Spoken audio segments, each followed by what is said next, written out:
কিভাবে এবং কেন আপনি ইসলাম বিরোধী বই লেখার সিদ্ধান্ত নিয়েছিলেন? উচ্চ মাধ্যমিক শেষে একটি বিশ্ববিদ্যালয়ে ভর্তি হই তুলনামূলক ধর্মতত্ত্ব বিষয়ে পড়াশোনা করার জন্য। এবং চমৎকার ব্যাপার হলো, আমার কলেজের প্রথম দিন, যতদূর মনে পড়ে 2001 সালের 11ই সেপ্টেম্বর। প্রথম দিন থেকেই বুঝলাম, আচ্ছা, এই মুসলিম ছেলেগুলা একটু পাগলের মতোই এবং এই ধর্ম সত্য নয়। তার কয়েক বছর পর নেদারল্যান্ডসে একজন লোক নাম থিউ ভ্যান গগ, উনি একজন বিখ্যাত চলচ্চিত্র নির্মাতা ছিলেন, যাকে রাস্তায় মেরে ফেলা হয়েছিল, তাকে গুলি করা হয়েছিল, তার গলা কাটারও চেষ্টা করেছিল এবং তারা তার পেটে ছুরি ঢুকিয়ে একটি চিঠি রেখে যায় আয়ান হিরসিয়ালি নামের এক মেয়ের জন্য। ওখানে লেখা ছিল, এরপর তোমার পালা। তো এটি আমার ইসলাম বিদ্বেষী অনুভূতিগুলোকে এমনভাবে দৃঢ় করেছিল যে ভাবলাম আমাকে রাজনীতিতে যুক্ত হয়ে কিছু করতে হবে এবং দেশকে ক্ষতির হাত থেকে বাঁচাতে এই অশুভ শক্তিকে থামাতে হবে। আপনি ইসলামের জন্য রাজনীতি শুরু করেছিলেন? হ্যাঁ, এবং সত্যি এটি ইসলামের কারণে ছিল, আর এটি মূল কারণ ছিল আমার বই লেখার, মানুষকে বোঝানোর জন্য যে কেন ইসলাম পৃথিবীর জন্য বিপজ্জনক। আমি যখন বই লিখছিলাম, একটু আগেই যে প্রশ্নগুলোর ব্যাপারে বললাম, খ্রিস্ট ধর্মের ব্যাপারে আমার সেই সন্দেহগুলো আবার মাথায় ঘুরতে লাগলো। এবং অবশ্যই সেটি সত্যের ব্যাপারেই ছিল, কারণ আমি একজন বিশ্বাসী খ্রিস্টান ছিলাম এবং আমার যে খ্রিস্টান প্রশ্নগুলো ছিল সেগুলোর উত্তর খুঁজে পেলাম ইসলামের আলোকে। কারণ অবশ্যই যখন আমি বই লেখা শুরু করি, অনেকে ভেবেছিলেন যে এটি একটি রাজনৈতিক বই, কিন্তু সেটি রাজনৈতিক বই ছিল না, এটি ধর্মীয় বই ছিল। কারণ আমি মানুষকে দেখাতে চেয়েছিলাম ইসলাম ধর্ম হিসেবে কেন ভয়ঙ্কর, এবং আমি খ্রিস্টান দৃষ্টিকোণ থেকে বইটি লিখছিলাম। অতএব শুরুতে আমি খ্রিস্টান ধর্মে ঈশ্বরের ধারণা এবং ইসলামিক ধারণার একটি তুলনা তৈরি করতে চাইলাম। আমার ট্রিনিটির ব্যাপারে বেশ কিছু সন্দেহ ছিল এবং আমি ইসলামে তাওহিদ মানে ঈশ্বরের একত্ব দেখলাম, হ্যাঁ, এবং সেটি আরো যৌক্তিক মনে হলো। আর তারপর আমি ভাবলাম, বেশ, আমি বাইবেল আবার পড়ব, আরো জানতে, নিজেকে পুনরায় ঝালিয়ে নিতে। আচ্ছা, কেন ইসলামে যে তাওহিদের ধারণা, এক স্রষ্টার ধারণা, সেটি কেন খ্রিস্টান কনসেপ্টে নেই? কিন্তু যখন আমি ওল্ড টেস্টামেন্ট পড়ছিলাম, দেখলাম যে ওল্ড টেস্টামেন্টে রাসূল বারবার বলেছেন এক ঈশ্বর, এক ঈশ্বর, এক ঈশ্বর। আর তারপর আমি ভাবলাম, ঠিক আছে, তাহলে আমি নিউ টেস্টামেন্টেও শুধু যীশু খ্রিস্টের বাণীগুলো দেখি। নিউ টেস্টামেন্টে একটি গল্প ছিল এমন যে কোথাও একজন লোক এসে যিশুকে প্রশ্ন করে, জীবনের সবচেয়ে গুরুত্বপূর্ণ জিনিস কি, আমি কিভাবে স্বর্গ লাভ করব? এবং তিনি বললেন, দুইটি জিনিস রয়েছে। তিনি বললেন, হে ইসরায়েল, তোমার ঈশ্বর এক এবং তোমার প্রতিবেশীর সাথে এমন ব্যবহার করো যে ব্যবহার তুমি পেতে চাও। তো আমি ভাবলাম, যীশু খ্রিস্ট নিজেও এখানে স্বীকার করছেন, হে ইসরায়েল, তোমার ঈশ্বর এক। আমি বুঝলাম মুসলমানদের এক ঈশ্বর ভাবনাটি ট্রিনিটির চেয়ে বেশি যুক্তিযুক্ত এবং এই ধারণাটি ওল্ড এবং নিউ টেস্টামেন্টের সাথে সম্পূর্ণ মিলে যাচ্ছে। কিন্তু আমি জানি খ্রিস্ট ধর্ম অন্য কিছু শেখায়। বাইবেলে ঈশ্বর সম্পর্কে যে ধারণা পাওয়া যায় তারা ঠিক তা শেখায় না। তো কয়েক সপ্তাহ গবেষণা করে বেশ কিছু বই পড়ার পর ভাবলাম, ঠিক আছে, হয়তোবা ঈশ্বরের একত্ববাদের ধারণাটি সত্য। তো এভাবেই শুরু হয়েছিল। আপনার গবেষণার জন্য কোন কোন উৎস থেকে সাহায্য নিয়েছিলেন? যেহেতু আমি খানিকটা বিস্মিত ছিলাম, আমি বিভিন্ন কর্তৃপক্ষের কাছে লেখা শুরু করি এই ধর্মীয় বিষয়গুলোর ব্যাপারে। যাদের কাছে জানতে চেয়েছিলাম তাদের মধ্যে একজন ছিলেন শাইখ আব্দুল হাকিম মুরাদ, এবং তিনি ক্যামব্রিজ বিশ্ববিদ্যালয়ের একজন অধ্যক্ষ। অবশ্য বিষয়টি একদিক দিয়ে কিছুটা অদ্ভুত, যদিও আমি তখনও রাজনীতির সাথে জড়িত, কিন্তু আমি ইসলাম বিরোধী বই লিখছিলাম, ইসলাম বিরোধী উদ্দেশ্য নিয়ে। আর আমি অন্য দেশের একজন মুসলিম অধ্যক্ষকে অনুরোধ করেছিলাম, আপনি কি আমায় সাহায্য করবেন? আমি অবশ্য বলেছিলাম আমি একটি বই লিখছি এবং আমার মনে অনেক প্রশ্ন রয়েছে। আমি সোজাসুজি তাদের কাছে জানতে চাইলাম কেন ইসলাম সন্ত্রাসবাদ প্রচার করছে, কেন তারা নারী বিদ্বেষী, খ্রিস্টান বিদ্বেষী যে কোনো কিছুর বিরোধিতা করে বেড়ায়। খুব সম্ভবত 6 সপ্তাহ পর তিনি আমাকে বেশ বিস্তৃত একটি ইমেল পাঠান এবং উনি সরাসরি বোঝাতে শুরু করলেন, আমার অনেক প্রশ্নের উত্তর দেন। উনি আরো বললেন, তোমাকে এই আর্টিকেল পড়তে হবে, এই বই পড়তে হবে, সেই বই পড়তে হবে, অমুক ব্যক্তির কাছে যাও। তিনি খুব বিস্তারিতভাবে ব্যাখ্যা করছিলেন সব। কিন্তু সবগুলো বই এবং আর্টিকেল পড়ে শেষ করার পর আমি ওল্ড টেস্টামেন্টে বর্ণিত নবী ও রাসূলদের সাথে মুহাম্মদ সাল্লাল্লাহু আলাইহি ওয়াসাল্লামের তুলনা করে দেখার চেষ্টা করি। আমার আর কোনো যুক্তি অবশিষ্ট ছিল না এটা দাবি করার জন্য যে বাকিরা রাসূল কিন্তু তিনি নন। আমি চিন্তা করলাম, বেশ, আমি যদি মুসা আলাইহিস সালামকে মেনে নিতে পারি, তবে রাসূল সাল্লাল্লাহু আলাইহি ওয়াসাল্লামকে কেন নয়? তাহলে নিশ্চয়ই সেখানে অন্য কারণ থাকবে। আমি ভাবছিলাম, কেন আমি তাকে রাসূল বলে মেনে নিতে পারছি না? হয়তো তার অনেকগুলো স্ত্রী ছিল তাই। কিন্তু আবার আমরা যদি সুলাইমান, রাজা দাউদ কিংবা ইব্রাহিম আলাইহিস সালাম প্রমুখদের দেখি, ওল্ড টেস্টামেন্টে এমন আরো অনেক নবী রয়েছেন যাদের একাধিক স্ত্রী ছিল। আর ধর্মগ্রন্থের বাইরে দেখলেও সাংস্কৃতিকভাবে ইউরোপ, আফ্রিকা, এশিয়া সবখানেই বিভিন্ন কারণে মানুষদের একাধিক স্ত্রী ছিল। তো ভাবলাম, বেশ, এটা কোনো যৌক্তিক কারণ হতে পারে না। একের পর এক সব যুক্তি বাদ পড়তে লাগলো। শেষে আমি ভাবলাম, আমাকে বলতেই হবে, হয় এদের কেউই রাসূল নন, যা আমার পক্ষে মেনে নেওয়া সম্ভব হচ্ছিল না, কারণ তাদের জীবদ্দশায় যা করেছিলেন, বলেছিলেন যে অলৌকিক ঘটনাগুলো ঘটেছিল ইত্যাদি কারণে। তারা যা বলতেন এবং করতেন সে ব্যাপারে নিশ্চিত ছিলেন, কেননা তারা রাসূল। এরপর আমি বললাম, ঠিক আছে, ভালো কথা, তাহলে আমাকে মুহাম্মদ সাল্লাল্লাহু আলাইহি ওয়াসাল্লামকে নবী হিসেবে মেনে নিতে হবে। আমি সন্দেহ করেছিলাম। প্রথমে আমি ভেবেছিলাম যে তিনি আমার জানা ইতিহাসের সবচেয়ে খারাপ মানুষ। পরে ভাবলাম হয়তো উনি অতটা খারাপ নন, কিন্তু তিনি রাসূল নন। শেষে সন্দেহ হতে শুরু করলো তিনি হয়তো একজন রাসূল। হ্যাঁ, অবশ্যই এতটুকু আসতে আমার অনেক বই পড়তে হয়েছে। প্রফেসর আব্দুল হাকিম মুরাদের সবচেয়ে বুদ্ধিমান পরামর্শ ছিল, তিনি বলেছিলেন আপনি ইসলাম বিরোধী যে বইগুলো পড়ছেন সেগুলো সব অমুসলিমদের হাতে লেখা। তিনি বললেন যদি আপনি খ্রিস্ট ধর্মের ব্যাপারে জানতে চান তাহলে নাস্তিকদের বই পড়বেন না, আপনি খ্রিস্টান লেখকদের বই দিয়ে শুরু করবেন। কেন তারা এটিতে বিশ্বাস করে, তাদের যুক্তিগুলো কি। আপনাকে ইসলামের বিষয়েও ঠিক একই কাজ করতে হবে। তো আপনি ইসলামের ধর্মীয় শিক্ষক, পণ্ডিত, তাদের বই পড়া শুরু করুন। আর তখন আপনি জানতে পারবেন যদি আপনি বইগুলোর তুলনা করেন তো একই বিষয় নিয়ে মুসলিম লেখকরা লিখেছেন একভাবে এবং অমুসলিমরা লিখেছে অন্যভাবে। আপনি বুঝতে পারবেন কোথায় তারা ভুল করেছে, কোন জায়গায় তারা শব্দের ভুল ব্যাখ্যা করেছে। কখনো হয়তো না জেনেই তারা ভুল করে ফেলে, কিন্তু যেহেতু তারা বোঝেনি কোথায় কি ভুল হয়েছে বা কোথাও কিছু বাদ পড়েছে কিনা, তো দিন শেষে আপনি দেখবেন ঠিক এসব ভুলভ্রান্তির কারণেই প্রতিদিন নতুন নতুন ধর্ম তৈরি হচ্ছে। আমি তার পরামর্শই অনুসরণ করলাম। আমি রাসূল সাল্লাল্লাহু আলাইহি ওয়াসাল্লামের জীবনী পড়েছি তার কথা মতে। আমি মার্টিন লিংসের the life of the prophet based on the earliest source of Muhammad পড়েছি। মার্টিন ধর্মান্তরিত ব্যক্তি ছিলেন, তো তার দেখানো যুক্তির ধরন, তার লেখার পদ্ধতি সবকিছু আমাকে আকৃষ্ট করেছিল। কারণ কোনো একটি বিষয়ে আমাদের দুজনের চিন্তার ধরন সম্পূর্ণ এক ছিল। বইটি পড়ার পরেই প্রথম আমি তাকে একজন সামরিক নেতার দৃষ্টিতে দেখা বন্ধ করি, কারণ আগে তার কথা চিন্তা করলেই মাথায় শুধু যোদ্ধার ছবি ভাসত। কিন্তু বইটি পড়ে আমি তাকে একজন বাবার ভূমিকায় দেখতে পাই, একজন বন্ধু, শিক্ষক ইত্যাদি। তার অনেক চরিত্র আমার সামনে আসে এবং আমি চাইলেই অনেক কিছুই বলতে পারি, কিন্তু এটা কখনোই বলতে পারবো না যে তিনি ভালো মানুষ নন। তো তার চরিত্র আমাকে তার ব্যাপারে আরো পড়তে ও জানতে আগ্রহী করে তোলে। আপনার গবেষণায় কোন বিষয়টি আপনাকে অবাক করেছে? হিন্দ বিনতে উদ্বার গল্পটি আমার জন্য একটা সুইচের মতো ছিল, যা আমাকে পুরোই বদলে দিয়েছে। কারণ আগে আমি ভাবতাম হিন্দ তার শত্রু আবু সুফিয়ানের স্ত্রী ছিল এবং এই হিন্দি হামজা রাদিয়াল্লাহু তাআলা আনহুকে হত্যা করার জন্য টাকা দিয়েছিল। রাসূল সাল্লাল্লাহু আলাইহি ওয়াসাল্লামের অত্যন্ত প্রিয় চাচা ছিলেন তিনি, আর যুদ্ধক্ষেত্রে তাকে হত্যা করা হয়। তারা তার কান কেটে আনন্দ মিছিল করে, তার নাক কেটে ফেলে। সে এক বিভৎস দৃশ্য। রাসূল এসব দেখে খুবই কষ্ট পেয়েছিলেন এবং এর অনেক বছর পর রাসূল ক্ষমতা অর্জন করলেন, মক্কায় ক্ষমতাসীন হয়ে ফিরে এলেন। সেখানে হিন্দু উপস্থিত ছিল। বইটি পড়ার এই পর্যায়ে এসে ভাবলাম এইবার বুঝি তাকে ক্রুশবিদ্ধ করা হবে বা তার হাত কেটে ফেলা হবে বা এমন কিছু। কিন্তু তিনি বললেন আমি এখন তার দিকে তাকাতে পারবো না, কিন্তু সবাইকে ক্ষমা করে দেওয়া হলো এবং সে যদি থাকতে চায় তবে মুসলিমদের সাথে থাকতে পারবে, আর না হয় চলে যেতে পারে, কিন্তু এখন থেকে আর কোনো প্রকার রক্তপাত চলবে না। আর আমি ভেবেই অবাক হচ্ছিলাম তাকে ক্ষমা করে দেওয়া হয়েছিল। যদি আপনি এমন একজনকে ক্ষমা করতে পারেন যে আপনার প্রাণপ্রিয় চাচাকে হত্যা করেছে, যদি সে তার শরীরের বিভিন্ন অংশ কেটে অন্যদের দেখিয়ে উল্লাস করে, সে আপনাকে আর আপনি যা কিছু প্রচার করছেন সেটাকে অপমান করছে, এটিই প্রকাশ করে আপনি কতটা মহান চরিত্রের অধিকারী। এটি একটি অসাধারণ গুণ,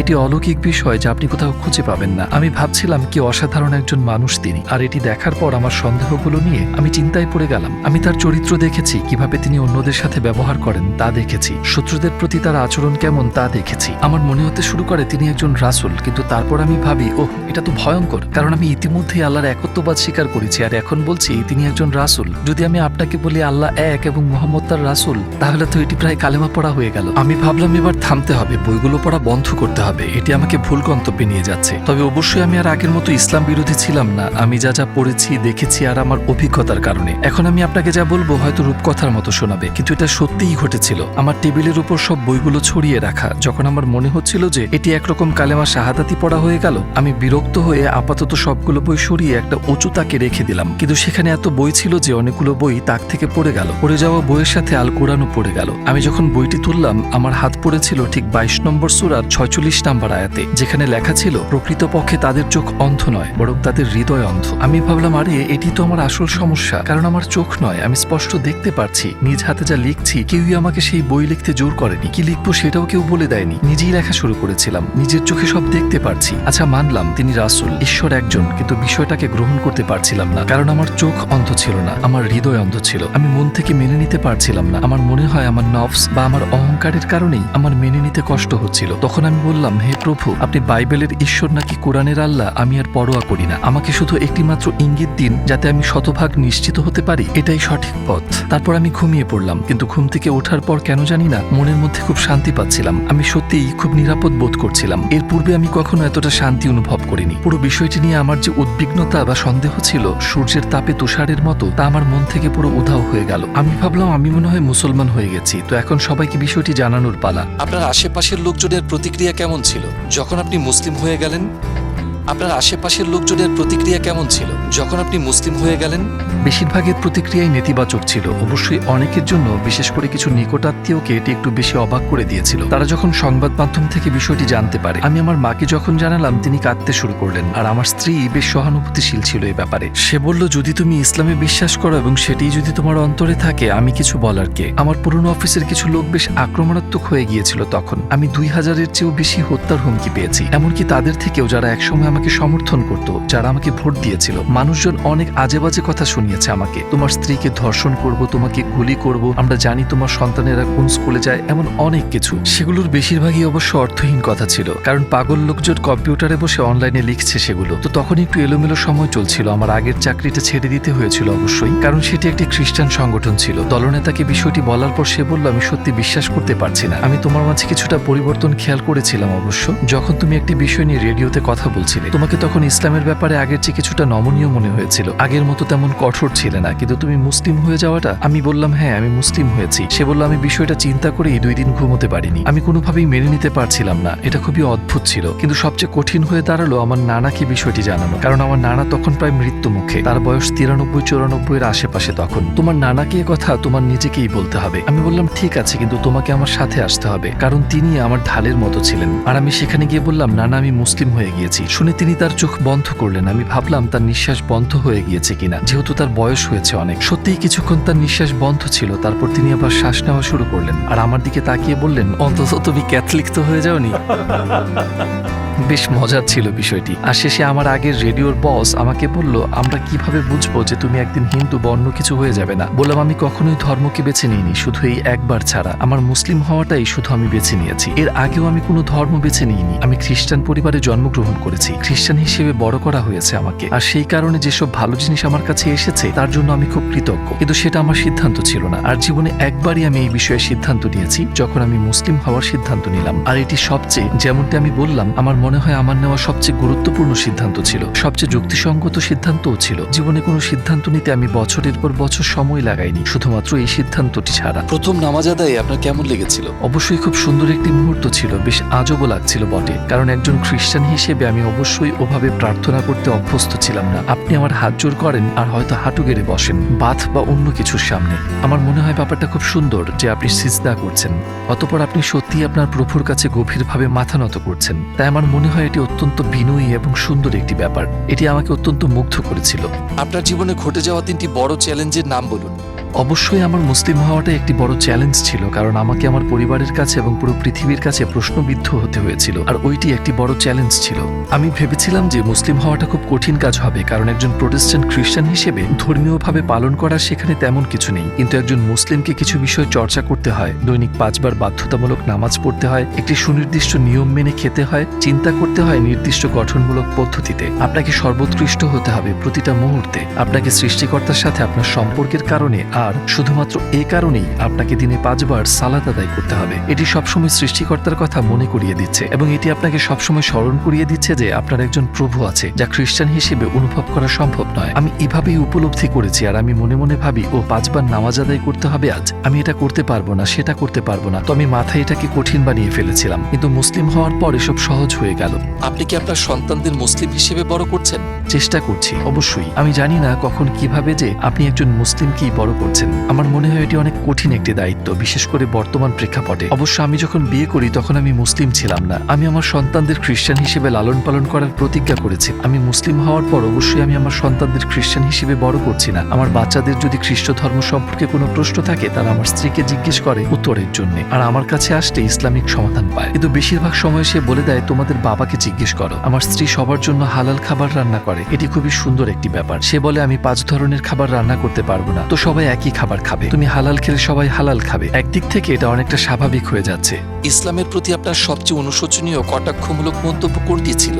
আমার মনে হয় ইসলাম মিথ্যা, কারণ এটি আমি প্রায়ই বলে থাকতাম। ইসলাম মিথ্যা, কোরআন বিষাক্ত গ্রন্থ। কিন্তু যখন আমি বলতাম ইসলাম মিথ্যা, তখন আমি পুরো ধর্মকে এবং তার সাথে যা আছে সবকিছুকেই বোঝাতাম। তো সেটি এক মাপের অনেক বড় জাহিলিয়াত ছিল আমার মতে।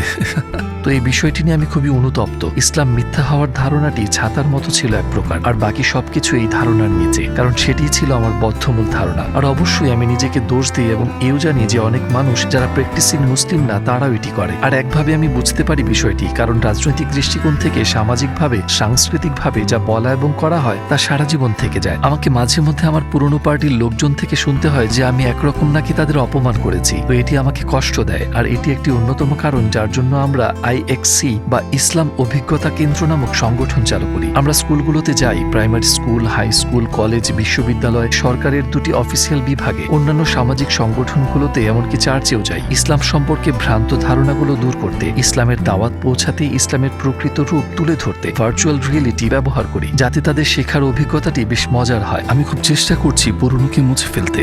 ইসলামের ব্যাপারে আমাদের কিভাবে গবেষণা করা উচিত? আপনি কি গুগলে সার্চ করার পরামর্শ দিবেন?